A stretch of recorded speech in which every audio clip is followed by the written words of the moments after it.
여러분 안녕하세요. 오늘 들려드릴 이야기는 역사책이 감히 다 기록하지 못한 조선 왕실의 가장 어두운 비밀입니다. 조선의 밤은 우리가 아는 것보다 훨씬 뜨겁고 기괴하고 때로는 비극적이었습니다. 성군 세종대왕. 여러분이 알고 계시는 그 위대한 왕 말입니다. 그는 백성을 위해 한글을 만들었고 하늘의 별을 읽으며 천문학을 발전시켰으며 조선을 황금기로 이끈 최고의 군주였습니다. 하지만 그런 세종조차도 자신의 집안에서 바로 눈앞에서 벌어지는 밤의 전쟁만큼은 막을 수 없었습니다. 실록이 차마 다 기록하지 못해 행간에 숨겨두어야 했던 이야기, 조선 최고의 엘리트 집단인 왕실 한복판에서 벌어진 동성 간의 미래와 권력 형성 스캔들, 그리고 그 끝에 기다리고 있던 참혹한 죽음. 오늘 이 영상은 단순히 자극적인 야사를 전하는 것이 아닙니다. 유교라는 거대한 억압 체제 아래 꿈틀댔던 인간의 본능, 그리고 그 본능이 빚어낸 비극적인 참극을 낱낱이 파헤칩니다. 지금부터 20분간 당신이 알고 있던 조선은 완전히 무너질 것입니다. 교과서에서 배웠던 그 아름답고 유교적인 왕실의 이미지는 산산조각 날 겁니다. 준비되셨나요? 그렇다면 구독과 알람 설정 꼭 확인하시고 지금부터 저와 함께 1436년 경복궁의 가장 깊은 밤 속으로 들어가 보시죠.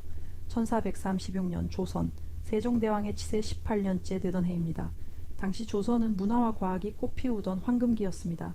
하지만 왕실 내부에는 아무도 입 밖에 내지 못하는 심각한 문제가 있었습니다. 바로 세자, 훗날 문종이 되는 세종의 장남에 관한 이야기입니다. 세자는 당대 최고의 천재였습니다. 어려서부터 학문에 통달했고 외모도 수려했으며 성품도 온화했습니다. 세종은 이 아들에게 왕위를 물려줄 생각에 마음이 든든했죠. 하지만 단 한 가지 문제가 있었습니다. 세자는 여인에게 도무지 관심이 없었습니다. 이게 얼마나 심각한 문제였는지 아십니까? 조선시대 왕실에서 가장 중요한 것이 무엇이었겠습니까? 바로 대를 잇는 것입니다. 왕자를 낳고 혈통을 이어가는 것. 이것이 왕실 여인들에게 주어진 가장 중요한 임무였습니다. 세자의 첫 번째 부인이었던 휘빈 김씨를 기억하시나요? 그녀는 세자의 사랑을 얻기 위해 필사적이었습니다. 밤마다 세자의 처소를 찾아갔지만 세자는 책만 읽었습니다. 김씨는 절망했습니다. 그리고 결국 금지된 방법에 손을 댔죠. 바로 주술입니다. 사람의 마음을 돌리는 저주를, 사랑의 부적을 궁궐 곳곳에 숨겨뒀습니다. 하지만 들통이 났습니다. 1436년 그녀는 궁에서 쫓겨났고 세자빈의 자리는 비어버렸습니다. 세종은 고민에 빠졌습니다. 누구를 세자빈으로 들여야 할까? 이번에는 실패할 수 없었습니다. 그렇게 선택된 여인이 바로 오늘의 주인공, 순빈 봉씨입니다. 봉씨는 명문가 출신이었습니다. 정삼품 벼슬을 지낸 봉유래의 딸로 외모도 수려했고 교양도 깊었습니다. 성격은 좀 불같고 솔직했지만 세종은 이 정도 팩이라면 세자의 마음을 돌릴 수 있지 않을까 기대했습니다. 1436년 봄 봉씨는 화려한 가마를 타고 궁궐로 들어왔습니다. 그녀의 눈앞에는 조선 최고의 권력과 부귀영화가 펼쳐져 있었습니다. 하지만 신혼 첫날 밤부터 문제가 시작됐습니다. 세자는 신부를 맞이하는 대신 서재로 들어가 책을 읽었습니다. 봉씨는 혼자 신방을 지켰습니다. 초롱초롱 밝혀진 촛불 아래서 홀로 앉아 새벽을 기다렸죠. 하루가 지나고 이틀이 지나고 한 달이 지났습니다. 세자는 여전히 그녀를 거들떠보지 않았습니다. 여기서 여러분께 묻고 싶습니다. 상상이나 하실 수 있으신가요? 조선 최고의 명문가에서 태어나 왕실의 며느리가 되어 화려한 궁궐에 살지만 정작 남편은 당신을 쳐다보지도 않는 그 끔찍한 외로움을. 봉씨의 독수공방은 하루하루 늘어갔습니다. 신혼방에는 정막만 흘렀고 그녀의 마음속에는 점점 커다란 구멍이 뚫리기 시작했습니다. 그녀는 결국 술에 의지하기 시작합니다. 처음에는 외로움을 달래기 위한 한두 잔이었습니다. 하지만 술은 점점 늘어났고 어느새 그녀는 밤마다 술에 취해 궁궐 담장을 넘으며 곡소리를 냈습니다. 이게 무슨 삶인가? 나는 세자빈인가? 궁궐의 장식품인가? 그녀의 술주정과 곡소리는 세종의 귀에까지 들어왔습니다. 세종은 근심스러웠지만 그저 며느리의 외로움을 달래줄 뿐 근본적인 해결책은 없었습니다. 왜냐하면 문제는 봉씨가 아니라 세자였으니까요. 술로도 채워지지 않는 갈증, 밤마다 찾아오는 공허함, 아무도 자신을 원하지 않는다는 절망감. 바로 그때 그녀의 텅 빈 마음을 파고든 존재가 나타났습니다.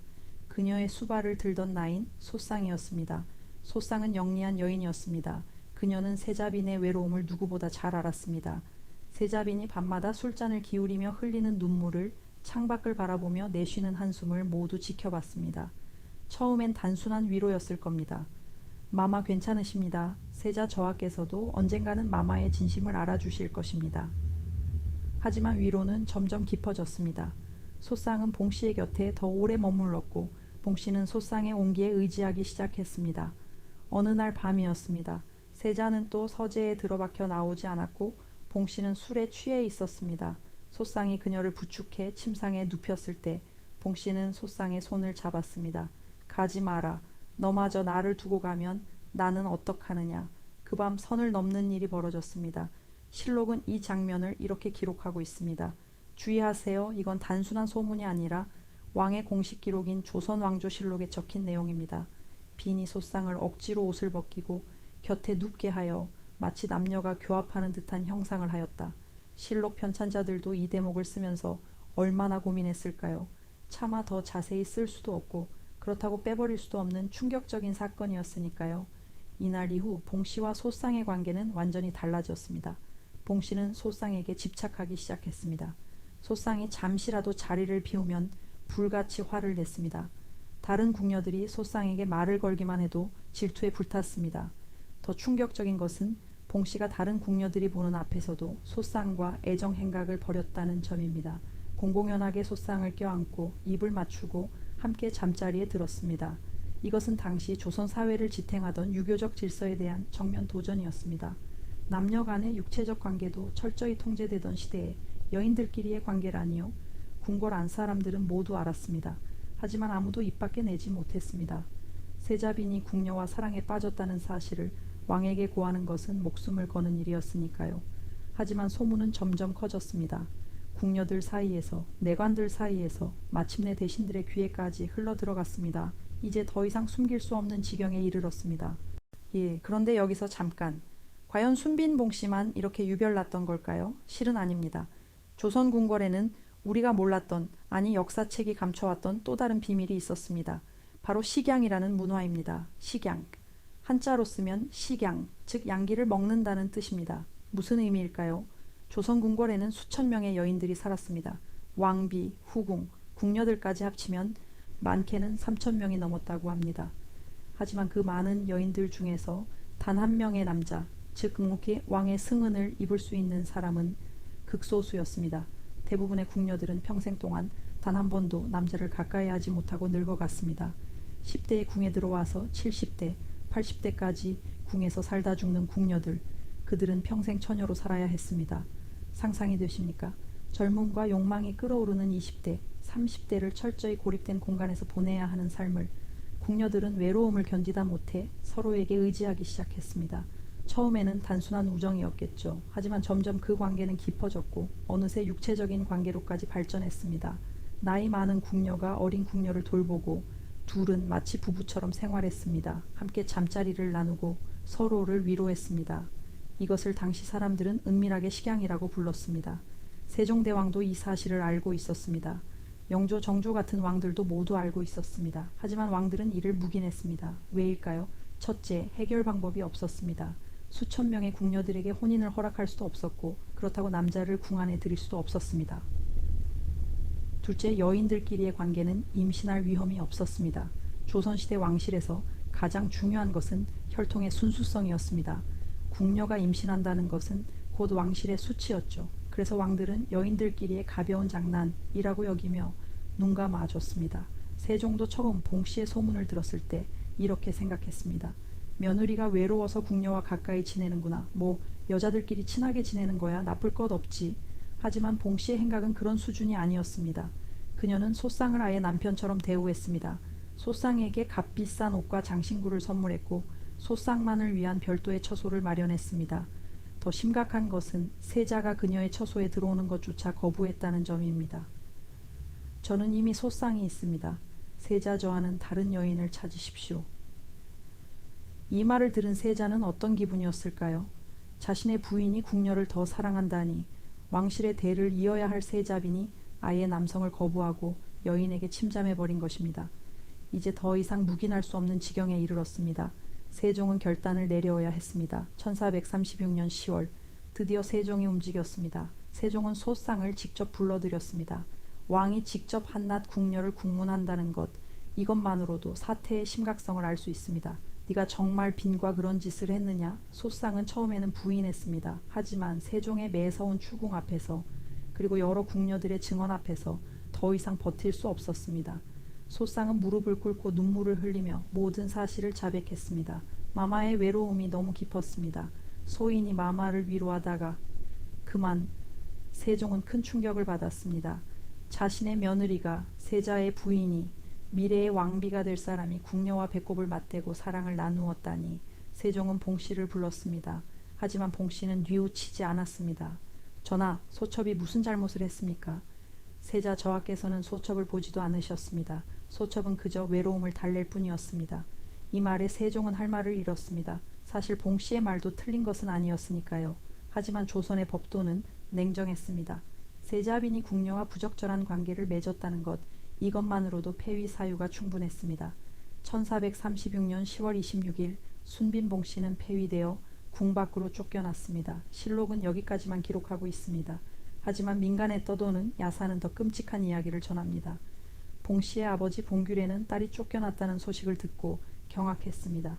조선시대의 양반 가문에서 딸이 궁에서 쫓겨난다는 것은 가문 전체의 수치였습니다. 더군다나 그 이유가 궁녀와의 부적절한 관계라니 본규래는 차라리 딸이 죽었다는 소식을 듣는 편이 나았을 것입니다. 야사에 따르면 본규래는 딸을 만나자마자 이렇게 말했다고 합니다. 네가 우리 집안을 망쳤다.